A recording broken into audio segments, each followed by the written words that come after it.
Hey, what's up, everybody? Marcos Villegas for Fight Up TV, powered by Stagefront VIP. Being joined with DSG, Danny Garcia. Hey, Danny, good to see you, man. It's been shoot, I want to say like a year since I've had a chance to talk to you. What's No, been up, bro? What's going on? nothing much, man. Just training, spending time with my family, and just enjoying life. That's pretty much it. I want to get your thoughts. I haven't had a chance to talk to you about actually what happened with Errol Spence, Terence Crawford, man. You fought Errol, but what'd you think overall of the whole situation, that whole fight, how it played out? Going into the fight, like I had mixed emotions about the fight, just because both of them are mentally strong. Both of them was on top of their game, basically. But like going into the fight, I thought it was a 50-50 fight for that reason. But then, I made like a final prediction. I don't know if you've seen it. It was like on Gilly's podcast on his thing, and I said that I think Crawford's gonna win because he got the better defense, and it's gonna be one of them nights where it's gonna be on one side of the fight, and I meant that like it could have been either or, Oh wow, but you called it. It played out to what I said. Like it was like perfect prediction, but I think what happened was I think it was like a domino effect for Spence. The car accident. Then he trained, sparred, fought me. Because a lot of people don't know you don't really take a lot of punishment in the fight. You take a lot of punishment during training. That's where you take the most punishment. Sparring 10 rounds, probably 20 rounds a week, maybe, for 8 to 10 weeks long. So I feel like it was like more of a domino effect for him. Like, the car accident, training for me, fighting me, then training for Ugas, another hard training camp. Well, he was really supposed to fight Pac-Man first. So I know he was training for him, and then he trained for Ugas, fought Ugas. Then he had like a 15-month layoff. I heard he got like another car accident. I think it was just the domino effect, the punishment of the car accident, to be honest with you. It finally caught up to him. And he's been at that weight for a long time. So I think it's all of that. But I don't take nothing away from Crawford. He was definitely the better man that night, and it would have had to take another special fighter to beat him that night, because everything he did was perfect that night. Yeah, a lot of people were surprised by like how one-sided it was. A lot of people mentioned, hey, maybe it was the weight that affected Errol. Others have suggested like, hey, he hasn't been the same. You were in there with the ring against him. Like, do you feel that he is the same fighter as he was before he fought you? I don't think he's the same fighter as the same fighter that fought Lamont Peterson and Chris Algieri. I think when we fought, it was more like I felt like I wasn't myself, and I don't think he was really himself either. Because what I can remember from the fight was I knew I wasn't my best. Like I knew it was like my vision was foggy, it was blurry. Like I just wasn't there for whatever reason. Like my brain wasn't just sharp. And I remember like I was hitting him. Like every time I threw punches, I would hit him. And that kind of like that surprised me, how kind of like I'm gonna say easy, but I was hitting him with some good punches. And like every time I let my hands go, I would land punches. Because if you look at the CompuBox numbers, we landed the same amount of power punches. We both landed 103 power punches, and I hurt him a few times in that fight.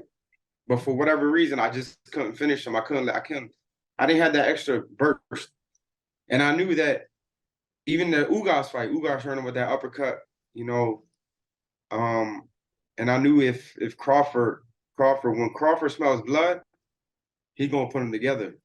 Like that's what he's known for. So I knew that would be like a big key in the fight, is if he hurts Spence, that he's gonna put him together. He's gonna finish him. Oh wow. Given that it just broke But I news. saw the fight going either way. I saw the fight going two ways. I saw Crawford Spence being the bigger man, using his jab, backing him up, outworking him and beating him. And then I saw it the other way. Terence Crawford having the more skill, outboxing him and winning the decision. But I didn't think it would be one-sided like that. Yeah, no. It all surprised us because we thought it would be a competitive fight. That's for sure. But a lot of people have mentioned like, hey, what's the point of a rematch? Like, why even have a rematch? Because it was so one sided. News Right. just broke maybe like 10 minutes ago saying that Errol has activated the immediate rematch clause. Does it look any different, Danny, in your opinion, at 154? Given that maybe the weight affected Errol, maybe it didn't, but it's he doesn't have to cut down as much, and it's a new weight class for him. No, there could be a difference. Maybe it was the weight. Maybe it was the weight. Maybe it was something else that he's not talking about. Because some fighters don't like to make excuses, even though like I could have made a lot of excuses in my career, but I never did. But some fighters just don't like making excuses, and maybe something did bother him, and maybe he just had a bad night. A lot of fighters have bad nights, and that was just the night that he happened to have a bad night. Because every fighter has a bad night, and sometimes you can win on your bad nights, and sometimes you lose one sided. So that's just how boxing is. That's why I did an interview before on the fight. I said whoever wakes up feeling better on that fight is gonna win that fight. And Terence Crawford woke up feeling better, looked better. He was energized, looked like he was there. Spence looked like he was a little spaced out. He was a little tired. And sometimes the magnitude of those fights it could burn you out mentally. Mm. How so, Danny? I know you've had a lot of mega fights, but how does it burning you out affect you in the ring? Well, I wouldn't say like that one fight. It's a lead up. You gotta understand. Before that fight, Spence had the bigger fights. He was the bigger star. So he had more pressure going into that fight. You understand? Like he's already fought the Mikey Garcias, the Porter, the Kell Brook when he went to over there. That's a lot of pressure already. So it's only so long your brain can take that type of pressure. And as for Crawford, it was like he was never. I don't think he was ever in those bigger fights like that type of magnitude. So he was more fresher and he was more hungrier for that opportunity, I would think. Uh, I guess I got to ask you, prediction wise, you were so good with the first one. What happens in the rematch, in your opinion, Danny? I don't know. I really don't know because I would probably have to go with Crawford because I look good. He looked, but he is going up to a higher weight class. And remember, he started at 135.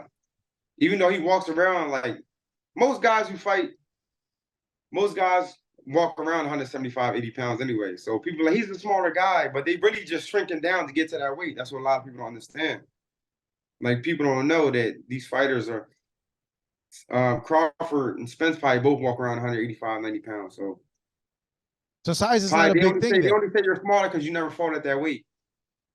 That's the only reason why they say you're smaller because you never fought at the weight. But if you do it right, it shouldn't make an effect. It shouldn't affect you. Like I felt great when I was doing 154. I felt like a new man. Like so, it just depends how you do it. Yeah, man. Like you had mentioned, the belts are tied up at 54. The belts tied up at 47, but you're now at 54. And I was just kind of thinking, like, man, I would still like to see you fight Charlo, but Charlo has this fight with Canelo.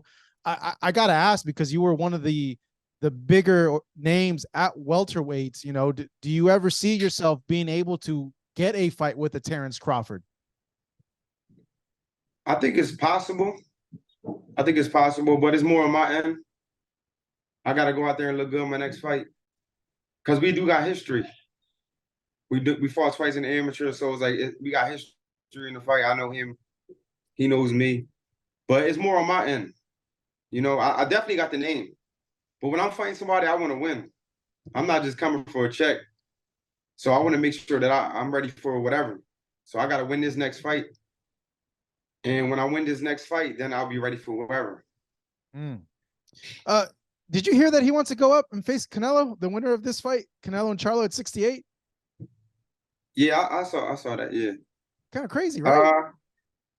No, I wouldn't say he's crazy because Canelo fought at 147 before. Mm. Remember, Canelo started his career at 147, then went up to 154 for a long time. So he's a bigger, even he's the smaller guy in his weight classes when he fights. But a lot of people don't lose to Canelo, they lose to the event. So the big bright lights and the stage is set. Because when you fight Canelo, the stage is set for him. Like when I went, I saw J Balvin, I saw fireworks, you know. So you fight him, it's like you fighting in the Super Bowl. So it's like, but when you fight another fighter like you who don't care about that, it really don't affect him. But the weight difference though, no, like doesn't that play like a big part, or is he, or is it that No, like it his definitely, talent is so no, it much that it can definitely, bridge the gap? no, it definitely makes a big difference. It makes a big difference because you was just fighting at 147 to go all the way up to 168. So it is a big difference, but it has been done before. You got fighters like Duran who went from 135 to 160. You got a lot of fighters who've done that before. So he won't be the first fighter, who's trying to be great. But definitely, it's definitely gonna be a challenge. It's gonna be. I mean, but it makes sense. If you think about it, it really makes sense. It makes money. You're 35 years old. Canelo's 33. At this point in your career, you want the biggest money fights. And at the end of the day, that's what it comes down to. Can he do it? Can he pull it off? Like, do you see him beating Canelo? Um, I don't know. He definitely has the skills. He has the skills, but Canelo's has the skills too, and he's a stronger, bigger guy. So, but like, I don't know. I don't know. Only That's he knows. well, he thinks he wins. He says, "Hey, Yeah. Well, if he thinks he wins, that I can't say another fighter can't win because I'm the type of fighter like I'm like I think like that. I feel yeah." like no matter what I do, no one can beat me. Mhm. So if he feels that he could go up and do it, then all power to him. Yeah, he says he put out a tweet that says, "Hey, at the end of the day, skills win fights." And he's a lot quicker, and I think we've seen like historically when it's like the quicker, more technical fighter moving up in weight against the bigger guy, they have a natural advantage over that bigger guy because they're so much faster than him. Yeah, definitely. And that's how I felt at 154. So I feel like I'm gonna be the smaller guy, but I'm faster, and people underestimate my strength, Mm. how strong I am. So it's all about believing in yourself. That's all it's about. It's not really about weight, because at the end of the day, a lot of fighters kind of walk around at the same weight and they squeeze themselves down. So it's however they feel. Hey, I gotta ask you, man. Stephen Fulton and the Inoue thing, the not the thing, but the fight. Just overall, Yeah, man, what'd you make? Have you had a chance to talk to Stephen? How's he feeling with everything? yeah, definitely. I spoke to him. He's taking it to the chin like a true champion. He felt like he could have done better. Um, you know, and he's gonna come back. He said he's gonna come back stronger and better than ever. He just said he felt like he wasn't himself. And I can understand that because you're going to a whole different. You're the champion. You're giving up all your leverage to go to somebody else's country, eating their different foods, waking up different time zone. The promotion ain't talking about you. You know what I'm saying? You find on his promotional network, he's getting all the coverage. So the stage was set for anyway. So he went in there, he tried to be great, go against the odds. He fell short, but he said he's gonna is gonna fuel him to come back stronger and be a champion again, learn off it. Mm. Yeah. What are some takeaways you feel from that fight? Yeah, well, for Cool Boy, Yeah. uh, I just feel like he just gotta go back. It was the Duke of fight. Anyway, he's a tough fighter, and like I said, the stage was set for him. And he went in there, he tried to be great, he fell short, and he just got to come back. And I told him, don't worry, your next fight you win, and nobody talks about it no more. And that's just how the boxing game. That's how the boxing world is. You're only as good as your last fight. You go in there, you knock somebody out next. Nobody worrying about the anyway fight no more. It's history. Yeah, that's so true. That yeah, you could have a bad fight, and then the next one you beat the crap out of the guy, and it like kind of makes that other fight disappear, go away. It's funny Yeah, how that happens. yeah, it's just because people have short-term memory. You go win 20 title fights in a row, lose one, now you're a bum. It's like, yo, this is crazy. Danny, Boxing is wild. yeah, It's it a is. wild sport. It is a wild sport, man. But you've had a hell of That's why I a tell people everyone loves a prospect. Everyone loves a prospect until he becomes the top. Until he starts making noise. He gets one fight where he don't look great. Now he's overrated. Yeah, they trash him. Yeah. Yeah, so it was like, Yeah. you know, you got to use the. That's why I tell people when he talking good about you is great, but when he talking bad about you, you got to, you know, if it's the truth, you got to kind of take it to the chin. You know what I Mm. mean? And just grow from it. But some people only like to hear the good; they don't like to hear the bad. Yeah, yeah, no, that is true. You got to have honest people around you to kind of, kind of check you, so Right. you don't buy into your own hype and everything like that. Man, there's so many Philly guys that are doing so well. Just Boots in general, man. Is he the guy that could beat potentially like Crawford? Like, is he the next guy in your opinion? Definitely, he got all the tools. You know, he got the work ethic. For sure. You know, right now for him, it's just timing. That's all it is right now. He's ready. I tell people it's like a young, hungry lion sitting on the side of the road waiting for somebody to slip up. So that's who he is right now. So he just gotta. His time is real soon though, and I feel like once his time comes, that he's gonna be there for a long time. Danny, I did have a fan question that someone threw out to me that I wanted to ask you, that I thought like, hey, this is actually a good question. Given that you've accomplished so much already in your Mhm. career, man, what's like the last thing that it's still kind of like itching for you to accomplish? I want to be a three division world champion. Like that's what I want to be. I want to be three division because two is good, but three is a whole different. That's a whole different legacy. So I want to be a three division world champion, and that's why I want this Lara fight because I feel like it makes the most sense for me right now. It's the fastest way for me to become three division. If you accomplish that, then what? Have you thought of other goals, I or gotta is sit it down and think about my next move, or or if there even is a next move. But uh, you know, in a perfect world, I would love to win this fight with Lara, and then probably fight one more time, and then just think about what I want to do with my career. oh wow. Yeah, Yeah, yeah. we're coming pretty close then.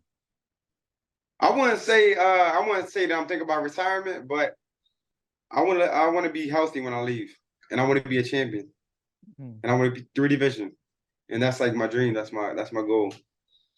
Yeah, it's so hard for a lot of guys to leave on top, especially leave as like a world champion. It's usually Right, like this sport is like you live by the sword, you die by the sword. Like, like right. you knock out the legend, and then some young guy comes and knocks you out, or beats you up. So it's very rare. Yeah, Yeah. yeah. So I want to lead this game smart, wealthy, and great legacy, and a great example for the young kids coming behind me. Is there someone, and maybe they retired already, but what was there, or is there still someone that you think like, man, I wish I would have gotten in the ring with them, or like, man, there's still time. I need to get in the ring with this guy. Not really. I always kind of stood in my own lane. Like I'm the type of fighter I never really worry about what's going on. I just want to whoever they put in front of me, that's what I gotta take care of. Mm. So there's not really no one that I wish I was in there with. Nah, maybe Pac-Man or Floyd. One of those that would have been like great because you know they're all-time greats, and you always want to like trying to test your skills against uh fighting like that. And I actually thought I thought I was gonna fight them before actually. Yeah, You know, Pacquiao, you guys were close, right? Because I remember your dad telling me about that years ago. yeah. I think when he fought Thurman, my name was brought up, and he didn't choose me. So yeah, it's pretty much that was it. Yeah, he went to Ugas, and we saw what happened there. But I think, yeah, they were building up to the Spence fight Yeah, yeah, with not that. the Ugas fight though. I wasn't in those talks. I was in the Thurman when he fought Thurman. Mm. I was in those talks. Hey, the Thurman fight was a good fight, but with you and Manny would have been a good fight also as well. And I think For sure. stylistically, you could have maybe given him some fits because of your counter punching and your timing with him lunging in and Exactly. And everything. that's what I knew. I knew that he struggled with people like me, you know, who wait and counter and have good timing. That's why I love the fight so much for me. But it is what it is. You know, I'm still here. We last saw you in the ring with Benavidez, your debut at 154. Since then, you mentioned you're spending time with family and everything like that. But I would imagine you're itching to get back in the ring, right? What's going on with that? Definitely. I definitely want to get in the ring. soon, hopefully by the end of the year. So right now I'm training. I'm staying ready for the opportunity. You know, with that, I saw a thing that you were supposed to have a fight with like Laura, like last week or Yeah. something like that. Oh, you seen it last week? Yeah. I mean, I called him out. I don't know if you remember, but I called him out after my last fight. So I said I wanted to fight him at middleweight, but at a catch weight, like 155, and he agreed to it. Everyone agreed to everything. So right now, we're just trying to. Hopefully, that's the fight that I can get next. Yeah. Does it look like that's the path? Like there's no one else. Like you're focusing on that. I would right now. I think that's the best opportunity for me because I'm not fighting at welterweight no more. So I know Terence Crawford has all the belts there, and then 154, Charlo has all the belts, but he's fighting Canelo. So I know those belts are tied up. So I feel like the best opportunity, that's the opportunity that I can get in this right now in my career. And that's why I feel like I want that fight so much. Yeah, you would be going up to 160, but it would be at a catch weight. But you feel that that fight is the next one, and it does happen by the end of the year. You feel like that's kind of like the goal. Like I have to be in the ring by the end of the year. Yeah, I hope so. I hope so. Boxing is it's not that simple. Like people like, Danny, why you not fighting? You know what I'm saying? So it's not that simple. Um, but this game has got to stay ready. I already got 40 fights.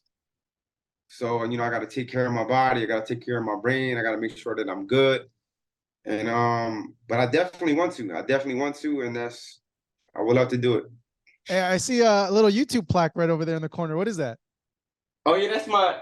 Where you see that? Oh, Right right there. there. That's my sister. That's my sisters. Oh, that's your sisters. Yeah, they got like I think when you get like 100,000 subscribers or something like that, Yeah. they got like 400,000 subscribers on their YouTube. Oh, nice, nice. You Yeah, gotta so get yourself one of those, bro. I know I'm man, I like there's too much work. It's too much to keep up with. You understand? You Yeah. got Instagram, you got TikTok, you got Twitter, now it's called X, you got Snapchat, you got everything else.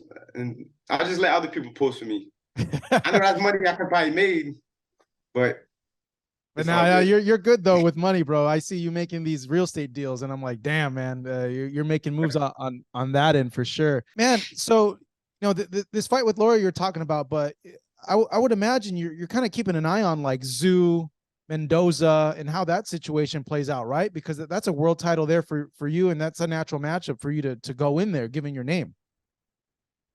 Oh, I watch everybody. I'm a student of the game. So I'm always watching who's who. So but as far as that fight, they're already tied up. They already got their fight. I'm trying to get mine now. Yeah. But But I watch everybody. yeah, but I would think though that you're well, no, I don't know. If you beat Laura, you're staying at 160 then? I don't know. We gotta see. Yeah. I can't talk about something that's not here yet, or I Yeah. didn't even do yet. You Yeah. understand? I don't know, maybe that extra weight will feel even more comfortable for you. For sure, for sure. So I'm just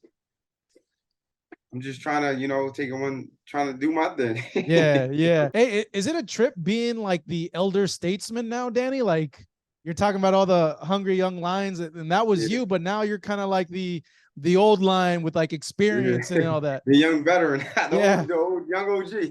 Yeah, because you're young, man. You're still in your Right. 30s. Yeah, yeah, I'm 35. I feel good, but I know what you mean. I'm not 20. It's a whole big difference. Yeah. When I was 20, I hit you with one punch and drop you. Now I gotta hit you with 3 or 4. I gotta put them together now.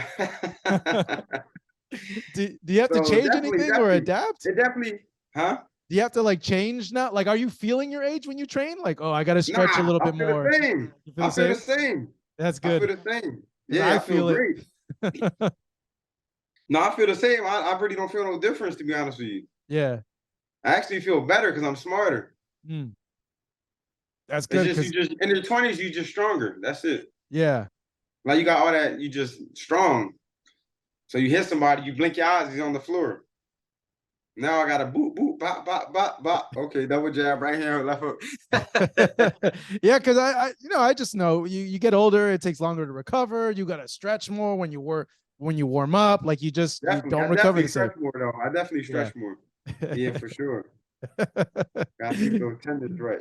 Hey, wrapping things up, Danny. I just want to know too. How's your dad, bro? How's Crazy Angel? We miss Crazy Oh, he's Angel. doing good. He's in the gym right now. I'm actually in the gym. I'm in the studio. Yeah, tell him So what's up. the gym, Can you bring him in here? Is he within he's distance to fine. make an appearance? I would have to go all the way out there and get him. Oh man, okay, no Yeah. worries. I'm If you surprised he didn't walk in here though. Yeah, me too. It'd be good to see him again, but that's good, man. Still For sure. training, still in the gym, looking for a return date, hopefully by the end of the year. Danny Garcia, any final messages to the fans out there, man? Just stay tuned. The Danny Garcia show will return. All right, that is Danny Garcia. This is Marcos Villegas. Hey, Danny, man. Hey, thank you. I appreciate it. It's always great catching up with you, man. All right. Thank you.